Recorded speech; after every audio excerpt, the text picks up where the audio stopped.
The motion is adopted.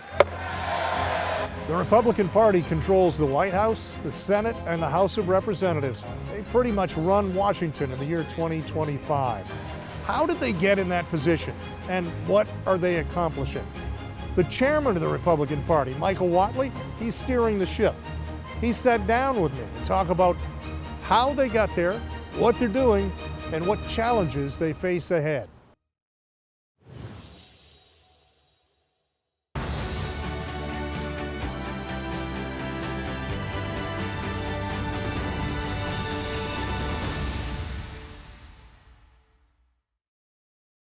Mr. Chairman, thanks for doing this with us. It's good to be on with you again.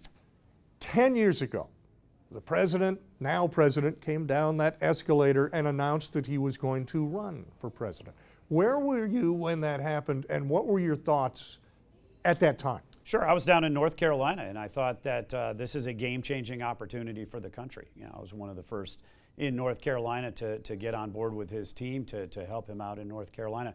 And the amazing thing to me is that 10 years ago when he came down that escalator and said, we're going to make America great again, it was with a fairly simple formula. You know, we're going to make America, you know, we're going to make the economy strong, we're going to make America strong, we're going to have a strong border. It was really about strength. It was about, you know, the economy, the border, national security, and here we are 10 years later, and that's exactly what he is implementing in this term. When you look at what has happened in those 10 years, how important has Trump been to the GOP brand? Well, he's completely remade the Republican Party. I mean, we are now the party of the working class. We are a party that represents every community. We represent every family. And I think that's a dramatic shift from the country club Republicans that we had in the past. And it really, truly makes us a mainstream party. You know, the president spends a lot of time talking about being a common sense candidate and running a common sense campaign. Right now, what we're seeing is the Republican Party, we are the common sense party. I mean, the Democrat Party has lurched so far to the left. And really, truly, when you ask for an identity on the Democratic Party, it's open borders, inflationary spending, a weak America. That's not what the American people want. You know, President Trump really does a fantastic job of tapping into mainstream America and understanding the issues that those families and communities care about and putting solutions on the table. That is so important for the long-term viability of the Republican Party.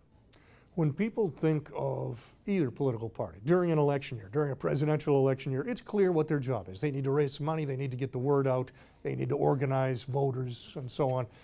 But it's not an election year. We're in an off year. What happens? What does the RNC do day to day in off years like this that people may not be aware of? Yeah, to win in a battleground state or a battleground congressional district, you really need three things. You need a great candidate who runs a great race. You need to get out the vote, and you need to protect the ballot, right? So we at the RNC, with state parties all across the country, we get out the vote, we protect the ballot, right? So right now, we are making infrastructure investments. We are recruiting and we are training volunteers.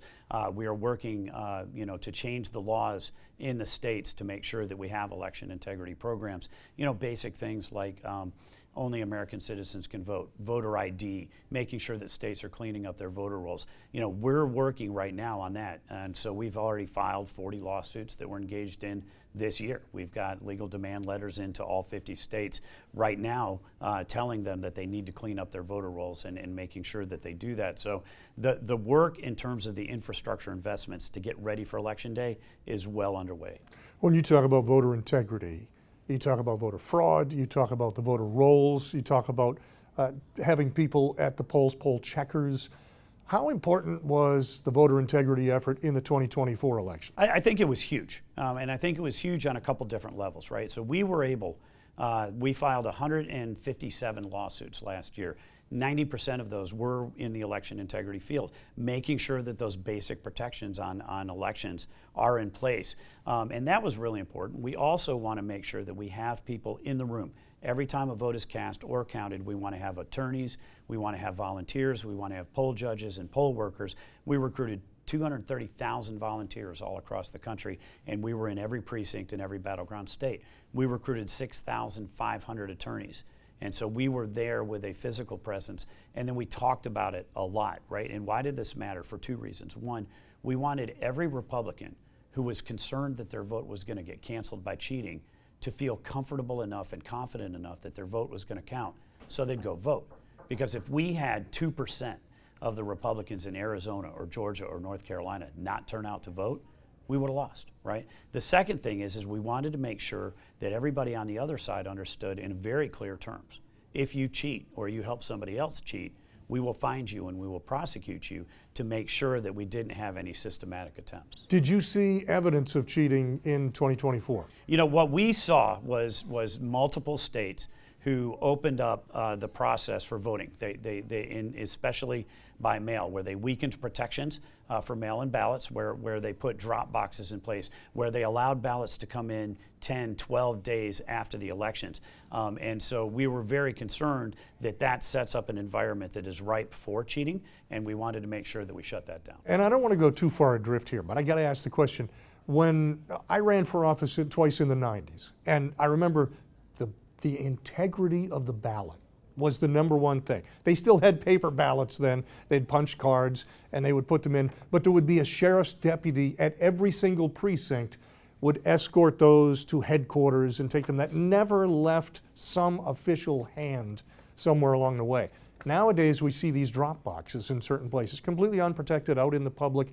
Is that a concern, and is that, constitutionally speaking, is that legal? Well, it is a concern, and I will say this, that states set election law, not the federal government. There are some federal laws that are in place right now, such as only American citizens can vote in federal elections, but the states have to enforce it, right? States need to clean up the voter rolls, but the states need to clean them up, right? But elections are generally left up to the states.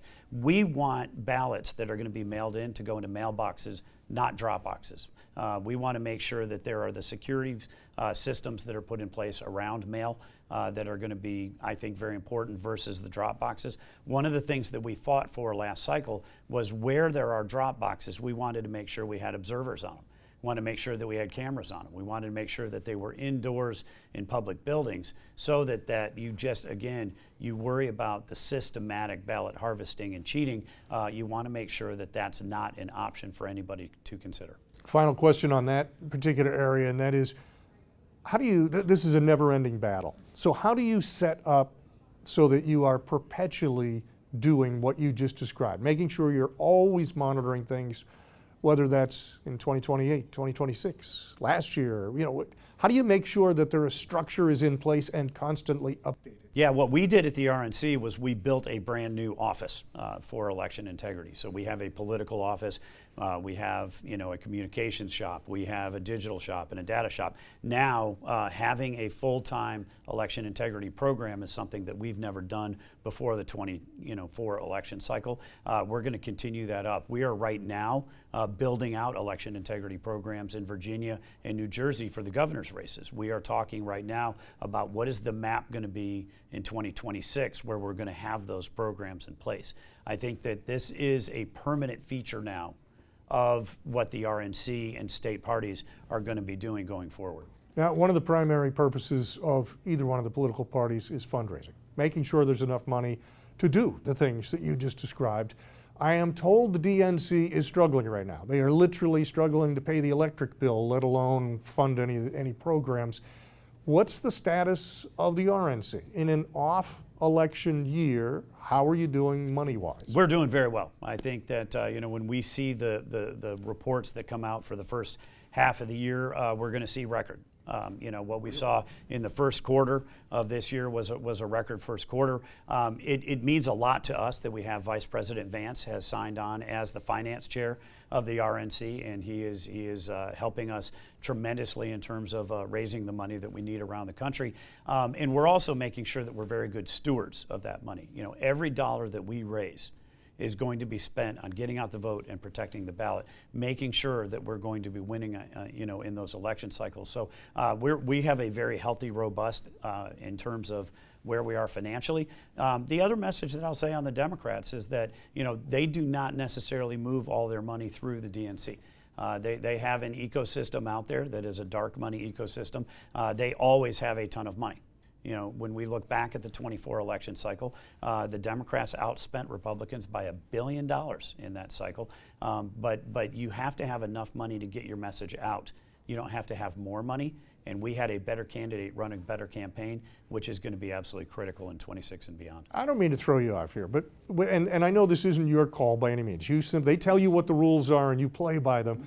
But if you were king, if you could create the rule system, would the contributions be limited in any way? Because right now you can have a billionaire in either party, in the Democrats or in the Republicans, that just says, I'm going to give $100 million. I'm going to give $200 million. And I mean, that's great for that party, but is that fair for the overall system? Look, I think that you need to be able to have unlimited contributions, but you also have to have accountability. You have to have transparency, right? I think that any contribution that goes into an election campaign should be recorded, and people should know where that dollar came from. Right now, what we have with the federal election laws is a hodgepodge. There are different groups that can take unlimited money. There are different groups that can take money without having to disclose their donors. I have caps. Right? Candidates have caps. We have to disclose every dollar that we take. I cannot take corporate dollars. You know, we're going to work within the system that we have. I think ultimately the key is that people should be able to put the dollars where they want to support the candidates and the parties that they want to, but we should have transparency. Specific to the RNC, I'm going to ask you a question I used to do in the budgeting process in government, and that is, you can get a job description. Okay, our job is to raise money, our job is to have voter integrity, but I'm always curious, day to day, if the average RNC employee shows up in Washington to work on a Wednesday morning, gets their cup of coffee at 8:05 a.m., then what do they do? Yeah, we have a very clear mission to win elections, right? And in order to win elections, you need three things. You have to have a great candidate run a great race. You have to get out the vote, and you have to protect the ballot. So every single person at the RNC, whether they're in our finance team raising money to get this done, our communications team, our political team, our data team, our digital team, they know the mission, right? And we really are going to be focused every single day on making sure that we have the resources and the talent to win those races for our candidates. You mentioned upcoming governor races, but right now the Republicans control the White House, the Senate, the House of Representatives. Recent American history is filled with one party controlling everything, and in that first off-year election, they get beaten silly, particularly on the House side. But there are often big losses at that time. What happens between right now, summer 2025, and fall of 2026 to try to make sure that doesn't happen with this president, this House, this Senate? Yeah, really, there's two things that we're focused on, right? So the first is the mechanics. And from a mechanical standpoint, to be able to get out the vote, protect the ballot, that's what we're building right now. We're working with our state parties all across the country. We know there are going to be certain states that are going to be very critical for us, right? So Georgia, we're going to have a governor's race, a Senate race, and several congressionals. Michigan, you know, the same scenario, right? Pennsylvania will have a big governor's race. North Carolina will have a big Senate race. So we're going to know some of those states now. Others are going to evolve as we get closer to Election Day, but we're building out the mechanics to be able to do that. The other is on messaging. The fact is that if we go into this election cycle and President Trump and Congress have delivered for the American people, then we are going to be in a much better position to be able to win these elections. And the president's agenda that he ran on, that the Congress and the Senate majorities were built on, is making sure that we have a strong economy, we have a strong southern border, and making sure that we have a strong standing in the world. The president's delivering right now on that. And when we have a strong economy, when we have a strong southern border, when we're strong around the world, we're leaders in the free world, that's a message that we can take to the voters. So that environment is going to be very important. Let's bring the conversation full circle, because we started out talking about 10 years ago, President Trump comes down the escalator and talks about those three things. He talked about an economy, which clearly is always the number one issue to the American public. He talked about a border, which surprised many people, but it resonated with the American public. At that time, nobody had thought in terms of that being a top issue, and yet it was. I remember seeing editorials in several newspapers saying, oh, this is so offensive that he would even bring that up, and yet the American public latched onto the border issue, and then a strong defense, a strong presence around the world. And here we are 10 years later, those are the top three issues still. 10 years, he has been consistent on his message. For 10 years, those have been the top three issues in the American public's mind. So Let's go through those three one at a time and tell me what has been accomplished on each of those. When we talk about the economy, what is President Trump doing that's different than the previous president? Well, first and foremost, I think that he made a number of claims in terms of we're going to bring down grocery prices and gasoline prices. We're going to bring down inflation. We've already seen data points that show that all three of those are happening. The biggest things that the administration need to be working on are making sure that we have the tax code right for every community and every family. That's the big, beautiful bill. Right? It is extending the Trump tax cuts. It's no tax on tips, no tax on overtime. It is, tax relief for seniors on Social Security. The tax situation needs to be fixed, and we're going to require Congress to get that done. And what you described there with taxes, the complaint always is Republicans are just trying to help out the rich guy. The ones you've just described, no taxes on tips, that's not the rich guy. No, the Trump tax cuts, study after study after study has shown the biggest beneficiaries by far were the lower class and middle class.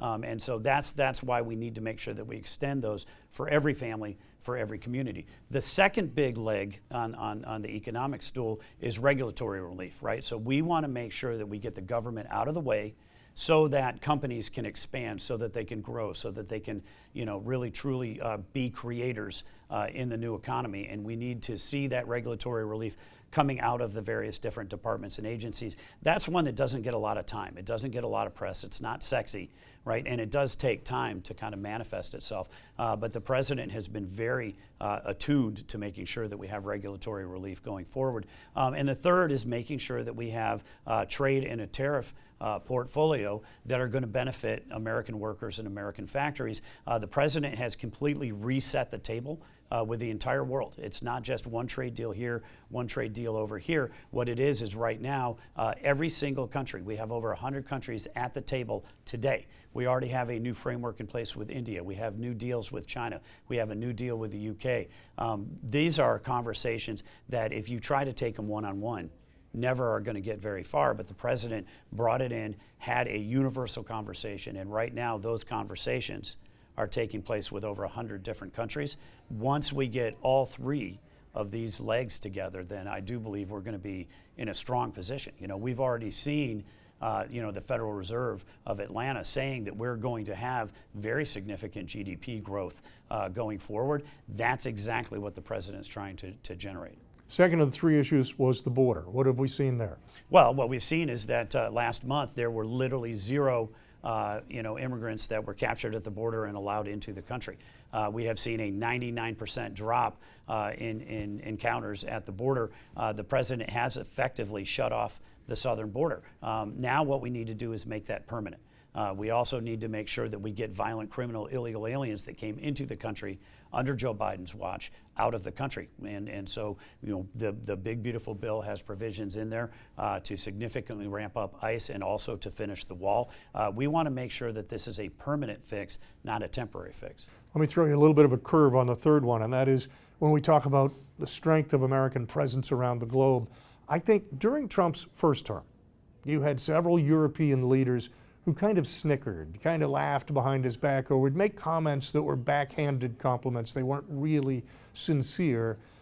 I see a whole different manner in which they deal. When he showed up at NATO, this most recent time, I see a whole different approach. Has he been successful in reestablishing the strength and position of the United States on the global face? He has, and I think that you can take a look at the trip that he recently had to the Middle East as a prime example of that. The fact that he was basically greeted as a hero. The fact that we have much stronger relationships with UAE and Qatar and Saudi Arabia than we did, and that he was able to actually bring back $2 trillion worth of economic investments into the United States from those companies or from those countries is really an indicator, right? The fact that we had significant pushback when the president said that every country should meet their obligations to provide 2% of their GDP for national security, and we just saw him in this last week make an agreement with NATO that they're going to achieve 5%. Investments in terms of their national security. This is not just good for the U.S., it's good for NATO, it's good for all of Europe, right? What we want to see is American leadership around the world, and we're seeing that right now because the president has put the U.S. back in terms of being a leader in the free world. I always say hope is the greatest human commodity. If people have hope, no matter what their situation, there's a brighter future. How optimistic are you about the future? I'm very optimistic. You know, I think that one of the things that we've seen is that if you do a few things very well, you can make a marker. You cannot be all things to all people. And the president's agenda is not trying to be all things to all people. He's very, very focused on what America needs to be very strong. You know, when we have an economy that works for every family, for every worker, for every community, that is going to provide hope. That is going to make sure that people are able to afford groceries and medicine and gasoline to be able to drive where they need to drive. You know, that should not be a stretch. That should not be something that we have people in America struggling with, but we saw that people are struggling with it, right? You know, I have tremendous hope that we're going to have peace in the Middle East because the president has made sure that we are not going to have a nuclear capable Iran and that we are going to stand by Israel. We have seen that he is going to be a leader in making sure that NATO is in a position to protect Europe.